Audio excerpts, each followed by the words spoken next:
శ్రీమాత్రే నమః. ఈ రోజు మనం కుంభరాశి వారి గురించి తెలుసుకుందాం. కుంభరాశి వారు పేదరికంతో బాధపడుతూ ఉండటానికి కారణం 3 వస్తువులండి.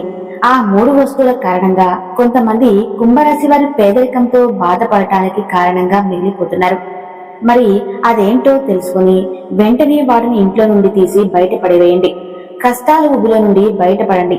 ప్రాణం పోయినా కానీ కుంభరాశిలో పుట్టినటువంటి వారు తప్పకుండా ఈ యొక్క వస్తువులను తెలుసుకుని ఆ వస్తువులను బయట పారేయడానికి ప్రయత్నించండి. మరి ఆలస్యం చేయకుండా కుంభరాశి వారి గురించి తెలుసుకుందామండి. ఎవరైతే కుంభరాశి వారు ఇప్పుడే కొత్తగా మన ఛానల్ గనుక చూస్తున్నట్లయితే తప్పకుండా సబ్స్క్రైబ్ చేసుకోండి. మరి కుంభరాశిలో కొంతమంది పేదరికంతో బాధపడడానికి ఎందుకు కారణంగా మిగిలిపోతున్నారు, అదేంటో తెలుసుకుని వెంటనే వాటిని ఇంట్లో నుండి తీసి బయటపడవేయండి. కష్టాల ఊబిల నుండి బయటపడండి. ప్రాణం పోయినా కానీ కుంభరాశిలో పుట్టినటువంటి వారు తప్పకుండా ఈ యొక్క వస్తువులను తెలుసుకుని ఆ వస్తువును బయట పారేయడానికి ప్రయత్నించండి. మరి ఆలస్యం చేయకుండా కుంభరాశి గురించి తెలుసుకుందాం. ఎవరైతే కుంభరాశి వారు ఉన్నారో తప్పకుండా ఈ వీడియోని ఎక్కడా కూడా స్కిప్ చేయకుండా చివరి వరకు చూడండి. కుంభరాశి వారు ఈ యొక్క వస్తువు ఎవరికీ కూడా ఇవ్వకండి. ఒకవేళ మీరు కనుక ఇచ్చారు అంటే మాత్రం మీరు జీవితాంతం కూడా బాధపడాల్సినటువంటి పరిస్థితులు ఏర్పడతాయి. అయితే ముఖ్యంగా కుంభరాశి వారు ఏ వస్తువుని ఎవరికి ఇవ్వకూడదు, ఆ వస్తువుని ఇవ్వటం వల్ల ఎటువంటి సమస్యలు మీరు కొని తెచ్చుకున్న వారవుతారు అనే పూర్తి అంశాలను కూడా ఈ వీడియో ద్వారా తెలుసుకుందాం. మరి వీడియో చూసే ముందు తప్పకుండా మన వీడియోని లైక్ చేసి శ్రీమాత్రే నమః అని చిన్న కామెంట్ చేయండి. అప్పుడే మీకు పూర్తిగా అర్థమవుతుంది. ఇక ఆలస్యం చేయకుండా కుంభరాశి వారి గురించి తెలుసుకుందాం. కుంభరాశి రాశి చక్రంలో 11వ రాశి. ధనిష్ట నక్షత్రం 3-4 పాదాలు, శతభిష నక్షత్రం 1-2-3-4 పాదాలు, అలాగే పూర్వభద్ర నక్షత్రం 1-2-3 పాదాల్లో జన్మించిన వారు ఈ కుంభరాశి పరిధిలోకి వస్తారు. ఈ రాశికి అధిపతి శని భగవానుడు. కుంభరాశిలో పుట్టిన వారు జీవితాన్ని చాలా పోటీగా తీసుకుంటారు. ప్రారంభంలో ఎదురైనప్పటికీ అపజయాలను చూసి అస్సలు ఏమాత్రం కూడా వీరు కృంగిపోకుండా చాలా చక్కగా అత్యంత నిప్పుతో లక్ష్య సాధన దిశగా అడుగులు వేసి విజయాన్ని సాధిస్తారు. అయితే ఈ కుంభరాశి వారు జీవిత ప్రారంభంలో తెలిసి తెలియక చేసినటువంటి కొన్ని నిర్ణయాల వలన వీరు జీవితంలో ఆ నిర్ణయాలను భవిష్యత్తులో చాలా ఎక్కువగా బాధపడాల్సినటువంటి పరిస్థితులు ఏర్పడతాయి. అదే విధంగా వారి యొక్క అంతర్గత ఆలోచనలు ఎవరితో కూడా పంచుకోరు. అయితే ఈ రాశి వారి యొక్క జాతకం మనం పరిశీలించినట్లయితే వ్యాపారంలో చక్కగా రాణించే అవకాశాలైతే ఈ రాశి వారికి కనిపిస్తున్నాయి. ఈ రాశి వారు ఉద్యోగ జీవితంలో కూడా అంచెలంచెలుగా అభివృద్ధి పదంలో ముందుకు దూసుకుని వెళ్తారు. ఇక వీరు తమ సొంత వ్యక్తుల వలన ఎక్కువగా మోసపోయేటువంటి సందర్భాలు వీరి జీవితంలో కనిపిస్తూ ఉన్నాయి. అలాగే వీరి దగ్గర అంటే ఏదైనా కానీ వీరి దగ్గర స్నేహితులు కావచ్చు, లేదంటే బంధుమిత్రులు కావచ్చు. ఈ విధంగా ఎవరైనా సరే వీరి పట్ల కుంభరాశి వారి జీవితంలో కోలుకోలేనటువంటి దెబ్బతీశారు. మీరు వీళ్ళను నమ్మి ఖచ్చితంగా మోసపోవటం అనేది ఇప్పటికే జరిగి ఉంటుంది. ఈ కుంభరాశి వారి జీవితంలో ఇలా జరిగే అవకాశాలైతే చాలా ఎక్కువగా ఉన్నాయి. మీ జాతకం ప్రకారం చూసుకున్నట్లయితే ఎవరితో కూడా చెప్పుకోలేనటువంటి కొన్ని ముఖ్యమైనటువంటి పర్సనల్ విషయాలను ఒక వ్యక్తి దగ్గర మీరు షేర్ చేసుకుంటారు. అయితే మీకు మాత్రం ఆ వ్యక్తి మీ ముందు మంచిగా నటిస్తూ వెనకాల మాత్రం గోతులు తవ్వుతూ ఉన్నారు. అంటే ఆ వ్యక్తి మిమ్మల్ని చెడుగా చిత్రీకరించేటువంటి ప్రయత్నాలైతే చేస్తున్నారు. ఇటువంటి అంశాలు కూడా మీ యొక్క జాతకంలో ఉన్నాయి. ఇక మీ జీవితంలో ఇప్పటి వరకు ఎటువంటివి జరగకపోతే మాత్రం ఇక ముందు జరిగేటువంటి అవకాశాలైతే కనిపిస్తున్నాయి. అలాగే కుంభరాశి వారి జాతకం ప్రకారం ఈ రాశికి చెందినటువంటి స్త్రీలకు మీ యొక్క కుటుంబ సభ్యులంటే మీ జీవిత భాగస్వామి, బంధువులు కానీ కుటుంబ సభ్యుల వల్ల కానీ మీకైతే కొన్ని అవకాశాలు అంటే కొన్ని జరిగేటువంటి అవకాశాలు ఉన్నాయి. మీరు మానసిక క్షోభకు గురయ్యేటువంటి అవకాశాలు కూడా మీ జీవితంలో కనిపిస్తున్నాయండి. ఇక మీరు ఖచ్చితంగా ఎదుర్కోవాల్సినటువంటి పరిస్థితులు అయితే కూడా ఉన్నాయి. అలాగే మీ యొక్క పరిస్థితిని చూసినట్లయితే మీ భర్త తరపు బంధువుల నుండి మీరు మానసికమైనటువంటి క్షోభను ఎదుర్కొంటూ ఉంటారు. అయినప్పటికీ కూడా మీరు కొన్ని రోజుల పాటు మౌనంగా ఉండి ఆ తర్వాత మీరు ధైర్యం తెచ్చుకొని వారిని ఎదిరించేటువంటి అవకాశాలు కూడా కనిపిస్తున్నాయి. అలాగే మీ యొక్క జీవితంలో వచ్చినటువంటి సమస్యలన్నిటికీ కూడా ఖచ్చితంగా మీరు పరిష్కారం కనుక్కుంటారు. సహనం కోల్పోతే ఎంతటి అమాయకమైనటువంటి వ్యక్తి అయినా కానీ ధైర్యంతో ముందు అడుగులు వేస్తారు కదా. అలా కొన్ని సందర్భాల్లో పరిస్థితుల్లో ఈ కుంభరాశి వ్యక్తులు కూడా తప్పకుండా మీరు మీ యొక్క జీవితంలో కూడా ఇలాంటివి సాధారణంగా జరుగుతూ ఉంటాయి. ఇక వీరి యొక్క జాతకం ప్రకారం ముఖ్యంగా పురుషుల జీవితంలో కనుక చూస్తే వీరు మీ జీవిత భాగస్వామి తరపు వ్యక్తులు, అంటే వారి యొక్క తల్లిదండ్రులు కావచ్చు, లేదంటే వారి తరపు బంధువులు కావచ్చు, మీ పైన కొంతకాలం పాటు పెత్తనం కూడా చేసే అవకాశాలు ఉన్నాయి. అంటే మీరు జీవితంలో మీ భార్య పాత్ర కూడా మీకు చాలా కీలకంగా ఉంటుందని చెప్పుకోవచ్చు. ఇక మీ యొక్క జీవితంలో అనేక విజయాలను కూడా మీరైతే తప్పకుండా పొందుతారని చెప్పాలి. అదే విధంగా మీ సంతానాన్ని అభివృద్ధి పదంలో నడిపించడానికి మీ జీవిత భాగస్వామి ఎంతగానో కృషి చేస్తారు. ఈ విధంగా మంచి చెడు అనేటువంటి అంశాల యొక్క ఈ జీవిత భాగస్వామిలో మీకు రెండు విధాలుగా అయితే కనిపించడం జరుగుతుంది. అలాగే ఇక పురుషులు కొంతమందికి మాత్రం మద్యపానం సేవించడం వల్ల అనారోగ్య సమస్యలు ఎదురయ్యే అవకాశాలు ఉన్నాయి. కాబట్టి మీరు మద్యపానానికి ఎంత దూరంగా ఉంటే అంత మంచిదని చెప్పుకోవచ్చు. లేదంటే మాత్రం మీరు ఏరుకోరి మీరు అంటే పురుషులు కొంతమందికి కష్టాలను ఇబ్బందులు మీకు మీరుగా కొని తెచ్చుకున్నట్లుగా అవుతారు. అలాగే ఇంట్లోనే కుటుంబ సభ్యులతో ముఖ్యంగా మీ జీవిత భాగస్వామితో విభేదాలు గొడవలు కలిగేటటువంటి అవకాశాలు కూడా ఉన్నాయి. కాబట్టి ఈ యొక్క కుంభరాశి వారు ఈ అంశాల్లో చాలా జాగ్రత్తగా ఉండండి. ముఖ్యంగా కుంభరాశికి చెందినటువంటి పురుషుల యొక్క జీవితంలో పరాయి స్త్రీ పాత్ర కూడా కనిపిస్తుంది. ఈ పరిస్థితిలో కొంతమంది వ్యక్తులు మిమ్మల్ని లోపరుచుకోవడానికి తప్పకుండా ప్రయత్నం అయితే చేయబోతున్నారు. అంటే కొన్ని మీరు పనిచేసే చోట కావచ్చు, లేదంటే ఇరుగు పొరుగు వ్యక్తులు కావచ్చు, లేక ఇంతకు ముందు మీకు పరిచయమైనటువంటి వ్యక్తులు కావచ్చు, లేదంటే ఆన్లైన్ లో ఎవరైనా మీకు పరిచయం కావచ్చు. ఇలా వీళ్ళు ఏదో ఒక రకంగా మిమ్మల్ని అయితే మోసం చేయడానికి తప్పకుండా వీరందరూ కూడా మీ జీవితాన్ని నాశనం చేయడానికి మిమ్మల్ని లోపరుచుకోవడానికి తప్పకుండా ప్రయత్నాలు అయితే మొదలు పెట్టారు. కాబట్టి మీరు ఎటువంటి సాహసాల జోలికి వెళ్లకుండా జాగ్రత్తలు తీసుకున్నట్లయితే గనక మీ కుటుంబ జీవితం అనేది చాలా చక్కగా ఆనందంగాను సాఫీగాను సాగిపోతుందని చెప్పుకోవాలి. ఇక కుంభరాశికి చెందిన పురుషులు ఈ విషయాన్ని త్వరగా గమనించి ముందుకు సాగాల్సినటువంటి పరిస్థితి అయితే ఉంటుంది. అలాగే ఈ కుంభరాశికి చెందిన వ్యాపారస్తుల జీవితం కనుక చూసుకున్నట్లయితే అండి, మీ యొక్క వ్యాపార భాగస్వాముల వలన మీకు మనస్పర్ధలు వచ్చే అవకాశాలు అయితే ఈ సమయంలో ఎక్కువగా కనిపిస్తున్నాయి. మీ కుటుంబ సభ్యులతో మీ మీద తగాదాలు పెట్టుకుంటారు. దానికి మీ యొక్క వ్యాపార భాగస్వామి కారణం కావచ్చు. కాబట్టి ఈ విషయంలో కూడా మీరైతే తగినటువంటి జాగ్రత్తలు తప్పకుండా పాటించాల్సి ఉంటుంది. అలాగే ఈ విధంగా కుంభరాశి యొక్క జాతకం ప్రకారం జీవితంలో కొన్ని మంచి ఫలితాలు ఉంటే మరికొన్ని చెడు ఫలితాలు అయితే ఉన్నాయండి. అలాగే ప్రతి మనిషి జీవితంలో మంచి చెడులు అనేవి చాలా సర్వసాధారణమని చెప్పుకోవచ్చు. కాబట్టి మనందరికీ కూడా తెలిసినటువంటి విషయమే కదా. ఈ విషయం అయితే కుంభరాశి వారు జాతకంలో కూడా మంచి చెడులు రెండూ కనిపిస్తున్నాయి. అయితే వీరి యొక్క జాతకం ప్రకారం రాబోతున్నటువంటి రోజులలో ఈ ఒక వస్తువు మీరు కనుక సహాయ నిమిత్తం లేదంటే దానంగా కావచ్చు, ఎవరికైనా గాని మీ చేతుల ద్వారా ఎవరికైనా గాని అస్సలు ఇవ్వకండి. ఒకవేళ మీరు ఇచ్చారంటే మాత్రం మీరు ఏరుకోరి మీ కష్టాలను మీరే కొని తెచ్చుకున్న వారు అవుతారు. ఈ విషయంలో కుంభరాశి వారు ఖచ్చితంగా జాగ్రత్తలు అయితే తీసుకోండి. ఈ ఒక్క విషయాన్ని మీరు తెలిసి కూడా నిర్లక్ష్యం గనక చేశారు అంటే మాత్రం ఖచ్చితంగా మీరు కష్టాలు కొని తెచ్చుకున్న వారు అవుతారు. అలాగే మీరు గమనించవలసిన విషయం ఏమిటంటే కుంభరాశి వారు కొన్ని వస్తువులను దానంగా కానీ ఇవ్వడం వల్ల మీరు ఆర్థిక పరంగా కూడా కొన్ని అయితే సమస్యలను ఎదుర్కోవాల్సినటువంటి పరిస్థితులు కూడా క్షుణ్ణంగా కనిపిస్తున్నాయి. ముఖ్యంగా ఈ యొక్క మే నెలలో మీరు ఎట్టి పరిస్థితుల్లోనూ కూడా కొన్ని వస్తువులను ఇవ్వకండి. కాబట్టి ఆ వస్తువు ఏమిటి అంటే సుగంధ ద్రవ్యాలు. సుగంధ ద్రవ్యాలు అంటే మహాలక్ష్మీదేవికి ఎంతో ప్రీతికరమైనటువంటి వస్తువులు. కాబట్టి మీరు ఆ మహాలక్ష్మీదేవికి ప్రీతికరమైనటువంటి అనేక సుగంధ ద్రవ్యాలతో కూడినటువంటి ఆ యొక్క వస్తువులను దానంగా కానీ సహాయంగా కానీ అస్సలు ఎవరికి ఇవ్వకండి. సుగంధ ద్రవ్యాలంటే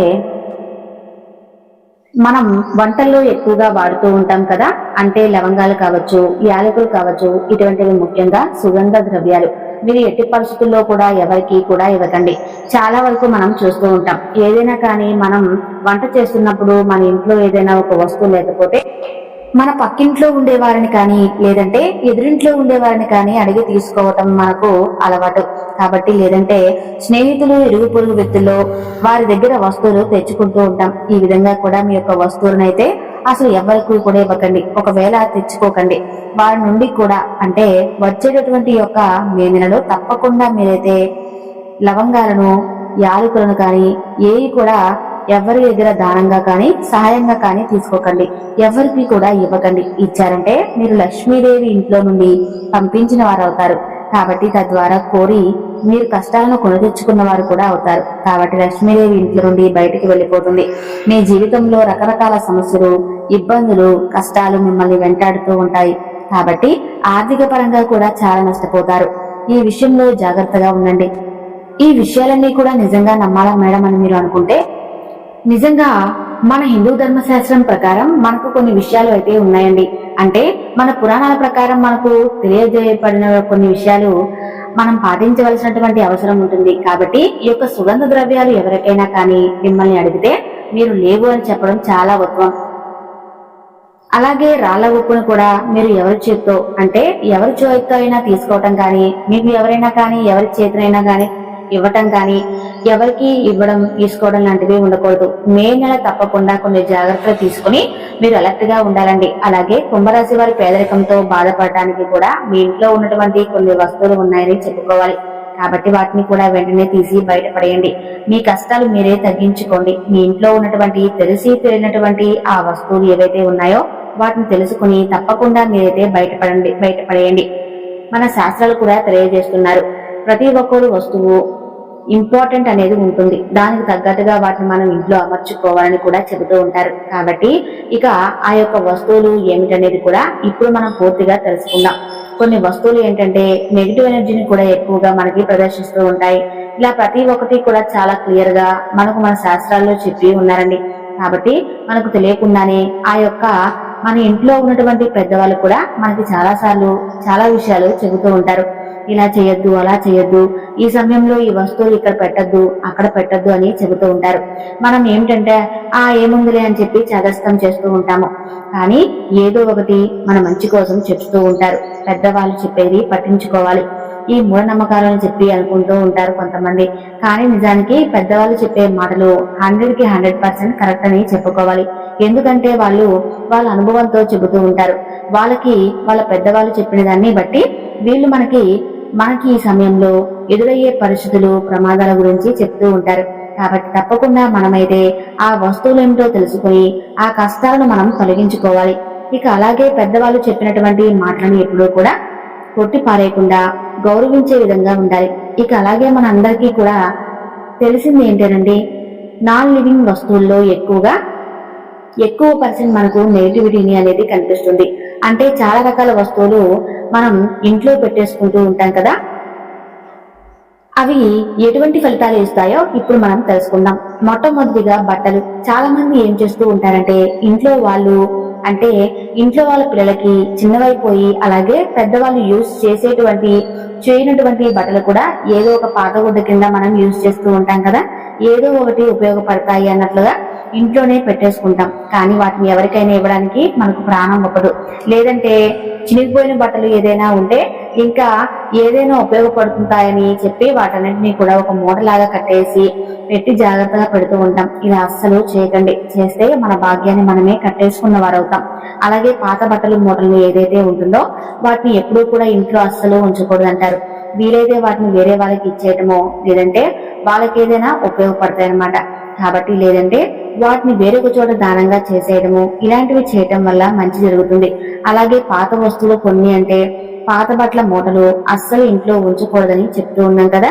రెండవది ఏంటంటే విరిగిపోయినటువంటి దేవుడు పటాలు కానీ లేదంటే దేవుడు విగ్రహాలు అంటే కృష్ణుడి బొమ్మ కానీ లేదంటే ఇతరత్ర ఏ దేవుని బొమ్మలైనా కానీ ఇలాంటివి ఒక చోట కాస్త విరిగిపోయినా కానీ అందంగా ఉన్నాయని చెప్పి అన్ని కూడా పక్కన పెట్టేసి వాటి పక్కన పెట్టేసుకుంటూ ఉంటాం. కానీ దేవుడి పటాలు కావచ్చు లేదంటే ఫోటో ఫ్రేమ్లు కావచ్చు, అవి మంచిగా ఉన్నా కానీ ఏదో ఒక చోట విరిగితే కొంచెం మనం ఏముందులే అన్నట్లుగా నెగిటివ్ రిఫ్లెక్ట్ చేస్తూ ఉంటాం. కాబట్టి వాటిని కూడా మనం అస్సలు ఇంట్లో ఉంచకూడదండి. ఇలాంటి వస్తువులు ఇంట్లో ఉంటే గనక డబ్బుకు సంబంధించినటువంటి ఎంతో నష్టం అనేది జరుగుతుంది. అలాంటివి గనక మన ఇంట్లో ఉంటే పటాలు కానీ విగ్రహాలు కానీ విరిగిపోయినటువంటి వస్తువుల్ని పారే నదిలో కానీ తప్పకుండా నిమజ్జనం అనేది చేసేయండి. అలాగే చాలా మంది చేసేటువంటి తప్పేమిటి అంటే గనక ఒకలాంటి పటాలే 4-5 రకాలు తీసుకొచ్చేసి ఇంట్లో పెట్టేసుకుంటూ ఉంటాం. అలా కూడా అస్సలు చేయకూడదు. ఇలా చేస్తే మనకు చాలా ఎక్కువగా ప్రాబ్లమ్స్ అనేవి క్రియేట్ అవుతూ ఉంటాయి. అంటే ఒక దైవానికి సంబంధించినటువంటి పటం 2-3 ఉండకూడదు అని అంటారు. కాబట్టి ఒక దేవతారాధనకు సంబంధించినటువంటి ఫోటో పూజా గదిలో ఒకటే ఉండాలి. ఇక నెక్స్ట్ మరొక వస్తువు ఏంటి అంటే మిద్దెలపైన ఎక్కువగా వాడినటువంటి వస్తువులు కావచ్చు, విరిగిపోయినటువంటి వస్తువులు కావచ్చు, లేదంటే పిల్లలు వాడి వదిలేసిన వస్తువులు కావచ్చు, ఇలా ఏదో ఒకటి మనకి అవసరం లేనివని చెప్పి చాలా మంది టెర్రస్ మీద కానీ లేదంటే ఇంటి పక్కన కానీ పెట్టేస్తూ ఉంటారు. ఇలా కూడా అస్సలు చేయకూడదండి. ఇలా కనుక మీరు చేసినట్లయితే ఫైనాన్షియల్ గా చాలా ప్రాబ్లమ్స్ అయితే ఫేస్ చేయాల్సినటువంటి ప్రాబ్లం అయితే క్లియర్ గా కనిపిస్తున్నాయి. అయితే డబ్బు ఖర్చు అయ్యేటువంటి ఫైనాన్షియల్ ప్రాబ్లమ్స్ ఎక్కువగా క్రియేట్ అవుతూ ఉంటాయి. కాబట్టి ఇంటిపైన ఇటువంటి వస్తువులను ఇంటి చుట్టుపక్కల కానీ పెడితే మాత్రం తప్పకుండా మనమంటే మన పేదరికానికి మనమే కారకులం అయినట్లుగా అవుతుందన్నమాట. కాబట్టి పితృదోషం కూడా కలిగేటటువంటి అవకాశాలు ఉన్నాయి. అలాగే నెక్స్ట్ ఏంటంటే చాలా మంది చేసేది ఎక్కడికైనా తీర్థయాత్రలు చేస్తారండి, లేదంటే వాళ్ళ చుట్టాలు కానీ ఫ్రెండ్స్ కానీ ఎవరైనా వెళ్ళి వస్తారు కదా, వాళ్ళ దృష్టికి సంబంధించినటువంటి ఏవైనా తాళ్ళు కానీ లేదంటే మెడలో ధరించేటువంటి ఏదైనా కానీ కట్టుకునేటువంటి తాయెత్తులు కానీ ఇలాంటివన్నీ ఉంటాయి కదా. ఈ మధ్య చాలా రకాల కలర్ స్టోన్స్ అనేవి వస్తూ ఉన్నాయి. కాబట్టి దేవుడి గదిలో పెట్టాల్సిన తర్వాత వేసుకున్నామని చెప్పి అనుకుంటారు, లేదంటే పిల్లలకి వేద్దామని చెప్పి వాటిని తీసుకొచ్చి ఇంట్లో స్టాక్ పెట్టుకుంటూ ఉంటారన్నమాట. అలా కూడా చేయకూడదండి. ఇలాంటి వస్తువులను అస్సలు ఇంట్లో ఉంచకూడదు. ఎందుకంటే ఒక్కొక్క స్టోన్ ఒక్కొక్క దానికి ప్రత్యేకంగా అని చెప్పి పనిచేస్తూ ఉంటాయి. మీకు తెలిసిన స్టోన్స్ గురించి మీరు తెచ్చి ఇంట్లో ఏర్పరచుకోవటం ఉత్తమం. ఎవరు ఇచ్చారు కదా అని చెప్పేసి దేవస్థానం నుంచే కదా అని చెప్పి దేవాలయం నుంచి వచ్చాయనుకొని మీరు ఇంట్లోనే స్టాక్ అనేది అస్సలు పెట్టకండి. ఇలా మీరు కనుక చేసినట్లయితే చాలా ఎక్కువగా నెగిటివ్ వైబ్స్ అనేవి వస్తూ ఉంటాయి. అలాగే మీరు చేసినటువంటి పనులు కూడా అపజయాలు అనేవి ఎదురవుతాయి. చాలా మంది చేసేటువంటి తప్పులు ఇవే అన్నమాట. కాబట్టి ఈ విషయాల గురించి తప్పకుండా మీరైతే తెలుసుకోండి. అలాగే కొన్ని అంటే విరిగిపోయినటువంటి పాత్రలు కావచ్చు, ఇంట్లో వస్తువులు కావచ్చు, మీరు వాడుకున్నా కానీ విరిగిపోయినటువంటి గ్లాసులు కానీ, ఎవరికైనా అందులో ఆహారం పెట్టినా కానీ, ఆహారం వండినా కానీ వాస్తుకు సంబంధించినటువంటి దోషాలను కూడా కలిగిస్తాయి. కాబట్టి ఎప్పుడూ కూడా ఇటువంటి పనులు అస్సలు చేయకండి. అలాగే పగిలినటువంటి గాజు అద్దాలు కానీ, గ్లాసులు కానీ, గాజు ఐటమ్స్ కానీ ఏవైనా కానీ పగిలిపోయినా విరిగిపోయినా అస్సలు ఇంట్లో అయితే ఉంచకండి. తక్షణమే అలాంటివి ఉంటే తీసి బయటపడేయండి. అలాగే చాలా మంది ఈ విధంగా చేసి లేనిపోని కష్టాలను కొని తెచ్చుకున్న వారు అవుతున్నారు. అలాగే ఇంట్లో అంటే ఎక్కువ డెకరేషన్ కోసం ఇల్లు అందంగా ఉండాలని చెప్పేసి తాజ్ మహల్ ఫొటోస్, పడవ నీళ్ళలో వెళ్తున్నటువంటి సింగిల్ పడవలు, ఇలాంటి ఏదైతే ఉంటాయో అటువంటి పడవలకు సంబంధించినటువంటివి, అలాగే మొల్లకి సంబంధించినటువంటి ఇటువంటివి ఏదైనా ఉన్నా కానీ వాటిని కూడా తీసి బయటపడేయండి. ఈ విధంగా అయితే కుంభరాశి వారు పేదరికంతో బాధపడడానికి కలిగిన కారణం ఈ వస్తువులే అని చెప్పి చెప్పుకున్నాం కదండి. కుంభరాశి వాళ్ళే కాదండి, ఏ రాశి వాళ్ళైనా కానీ ఈ వస్తువులను ఇంట్లో ఉంచుకోవడం వల్ల నెగిటివ్ ఎనర్జీ అనేది పూర్తిగా విజృంభిస్తుంది.